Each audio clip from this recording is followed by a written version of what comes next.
अस्सलाम वालेकुम नाजरीन। ड्रामा सीरियल मोहरा की नेक्स्ट एपिसोड बहुत इंटरेस्टिंग होने वाली है।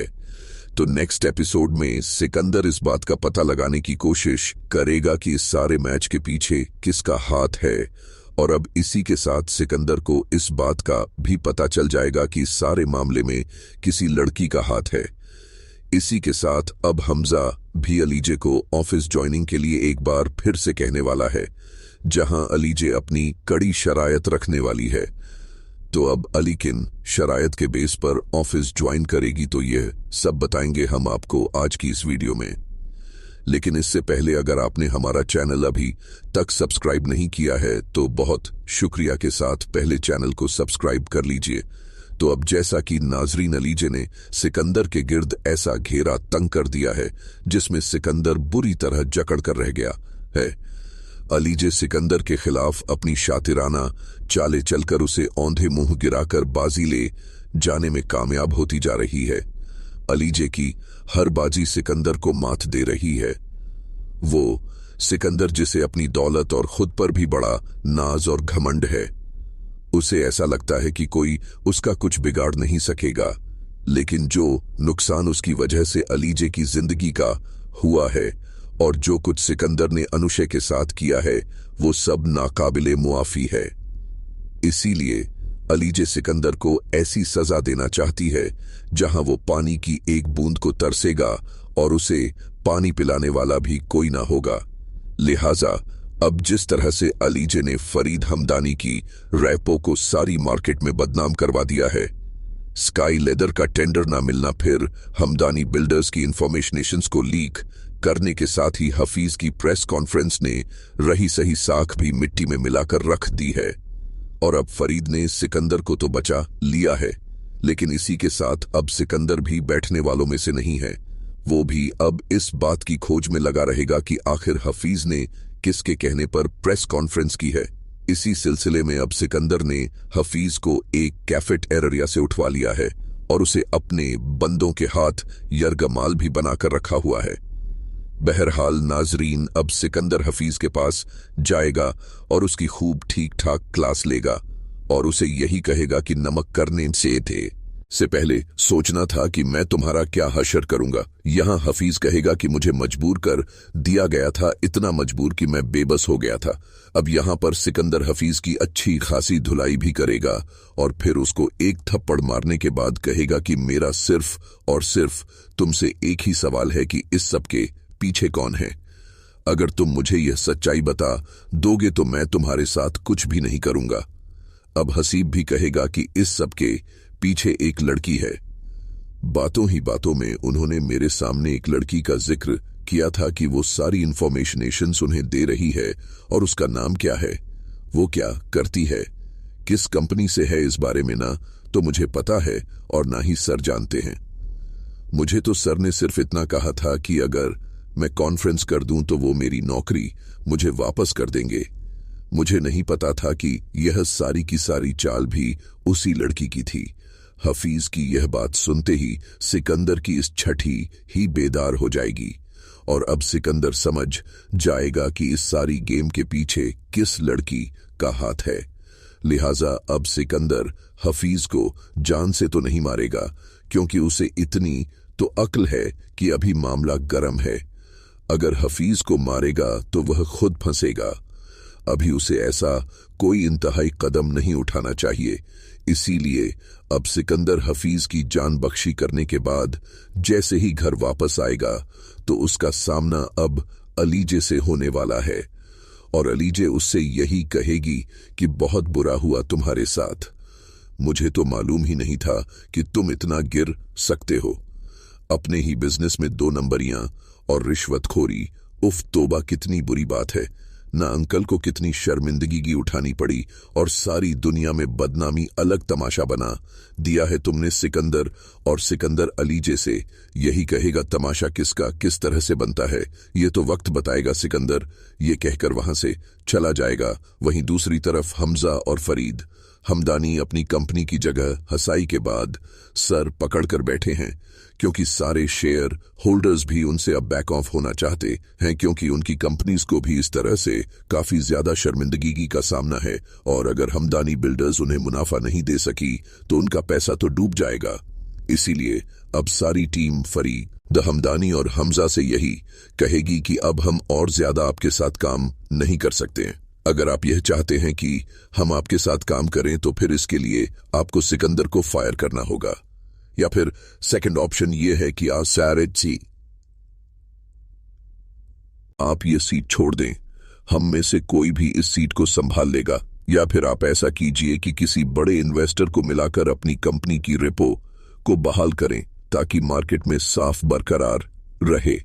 हमजा भी कहेगा कि हमें इस बारे में सोचना होगा, और फिर मीटिंग बर्खास्त होने के बाद हमजा फिर से यही कहेगा और अपने बाप फरीद को मशवरा देगा कि अब हमें अपने बिजनेस के लिए कुछ सोचना होगा। हमें इस सिचुएशन में एक ऐसे शख्स की जरूरत है जिसकी मार्केट में वैल्यू हो। फरीद कहेंगे कि अब हम किसके आगे अपना मुतालबा रखेंगे, कौन ऐसे नाजुक वक्त में हमारी बात सुनेगा और कौन हमें काबिल भरोसा समझेगा।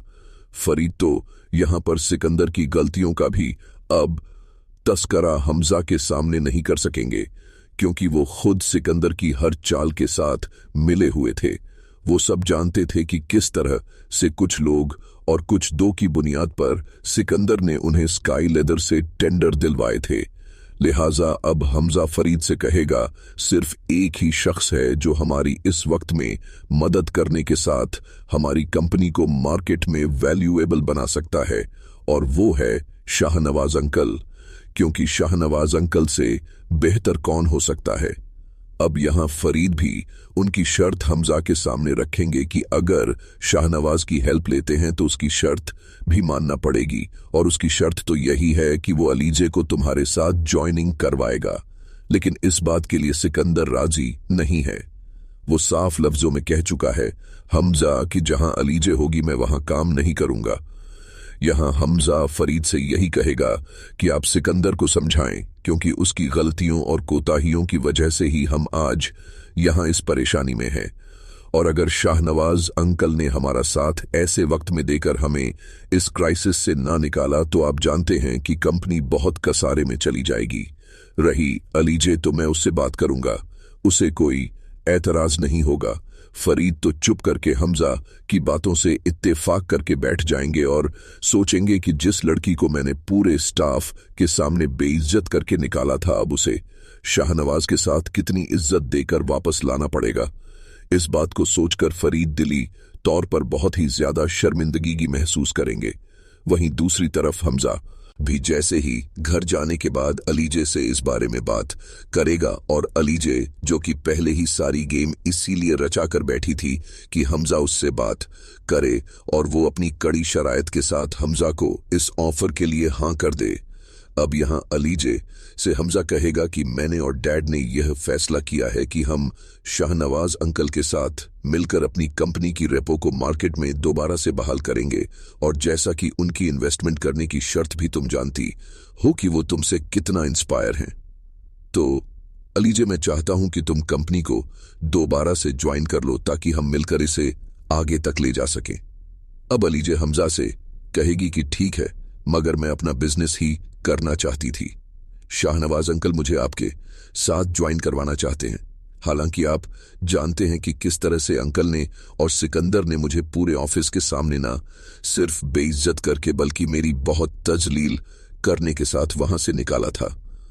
तो अब मैं भी चाहती हूं कि अगर मैं अब दोबारा वहां जाऊं तो एक नए अंदाज से, जहां मुझे पूरी इज्जत और फुल प्रोटोकॉल के साथ वार्म वेलकम किया जाए। हमजा को अलीजे की बात से कोई एतराज नहीं होगा, इसलिए अब हमजा भी फरीद हमदानी के सामने अलीजे की शराइत रखने वाला है। जहां अरीशे सिकंदर के साथ बैठी होगी वहां हमजा भी सिकंदर को खूब बातें सुनाएगा और अलीशे मुंह देखती रहेगी। इसीलिए हमजा फरीद से यह भी कहेगा कि डैड, शाहनवाज अंकल के साथ मिलकर हम अपनी कंपनी को आगे ले जाना चाहते हैं, जिसके लिए अलीजे तो मान गई है। वो ऑफिस ज्वाइन करेगी, लेकिन उसकी एक शर्त है कि सिकंदर और आप उसे फुल प्रोटोकॉल के साथ उसी तरह वेलकम करेंगे जिस तरह से उसे पूरे ऑफिस के सामने जलील करने के बाद निकाला गया था। यह बात तो फरीद हमदानी को सर से पांव तक पसीने पसीने कर देगी और सिकंदर के साथ अरिशे भी हैरत ज़दा हो जाएगी। लेकिन यहां पर सिकंदर हमजा से बहुत इख्तलाफ करने की कोशिश करेगा और फरीद हमदानी भी सिकंदर को समझाएंगे और यही कहेंगे कि बस बहुत हो गया सिकंदर, तुम जेल की सलाखों के पीछे जाते जाते बचे हो और हमारी कंपनी भी डूबते हुए बची है। अब हमें वापस अपने मकाम को पाना है तो हमें हर सूरत अलीजे को अपनी कंपनी में वापस लाना होगा और उसे शामिल करना ही होगा, क्योंकि शाहनवाज इससे कम में मानने वाला नहीं है और कल ही मैं अलीजे को वापस कंपनी में शामिल कर रहा हूं। इस सिलसिले में मुझे तुम्हारा किसी भी किस्म का कोई रिएक्शन नहीं चाहिए। और सिकंदर अपने बाप का हथ फैसला सुनने के बाद वहां से चला जाएगा और अलीजे से यही कहेगा कि वाह अलीजे स्मार्ट गर्ल, तुमने तो दांव खेलकर यह चाल जीत ली है, मगर मैं तुम्हें इससे आगे बढ़ने नहीं दूंगा। बहरहाल अब शाहनवाज के साथ अलीजे फुल प्रोटोकॉल के साथ हमदानी ग्रुप ऑफ इंडस्ट्री में कदम रखने के साथ वहां तहलका मचाने वाली है। लेकिन यहां पर अरीशे को तो रह रह कर अलीजे की चालाकियों पर गुस्सा आ रहा होगा और अब जैसे ही सिकंदर और फरीद हमदानी अलीजे को पूरे ऑफिस के सामने वेलकम करेंगे तो यहां सिकंदर अपनी शिकस्त तस्लीम करते हुए अलीजे को बुकेट देगा और कहेगा कि यह बाजी तुम जीत गई। अब देखते हैं कि अगली बाजी कौन जीतता है। अली सिकंदर से यही कहेगी कि बाजी जीतने का दावा तो नहीं करूंगी, लेकिन हाँ इतना जरूर कहूंगी कि बाजी जीतूं या ना जीतूं एक जिंदगी तो जरूर बर्बाद होगी और वो मैं करूंगी। यहां अली सिकंदर का दिया गया बुकेट उसके मुंह पर मारकर उसे पकड़ा देगी और वहां से आगे बढ़ जाएगी, जहां अब अलीजे सिकंदर को आईना दिखाएगी जिसमें उसकी हकीकत खुद देखकर सिकंदर खौफजदा हो जाएगा। तो नाजरीन, आपका इस ड्रामे के बारे में क्या ख्याल है? क्या अलीजे सिकंदर से अपनी बहन अनुशे का बदला लेने के लिए उसे जेल भिजवाएगी जहां वो उम्र कैद भुगतेगा, और क्या सिकंदर अब अलीजे के खिलाफ अपनी कोई घनौनी साजिश रचाने वाला है जिससे वह अलीजे को मात देने की कोशिश करें? और इन देवर भाभी की इस जंग में हमदानी हाउस में अब क्या तूफान आने वाला है और आपके ख्याल में सिकंदर की क्या सजा होनी चाहिए, इस बारे में हमें अपनी राय से जरूर आगाह कीजिएगा। जाते जाते वीडियो को लाइक और चैनल को सब्सक्राइब करना ना भूलिएगा। अपना बहुत सारा ख्याल रखिएगा। मिलते हैं नेक्स्ट वीडियो में, तब तक के लिए अल्लाह हाफिज।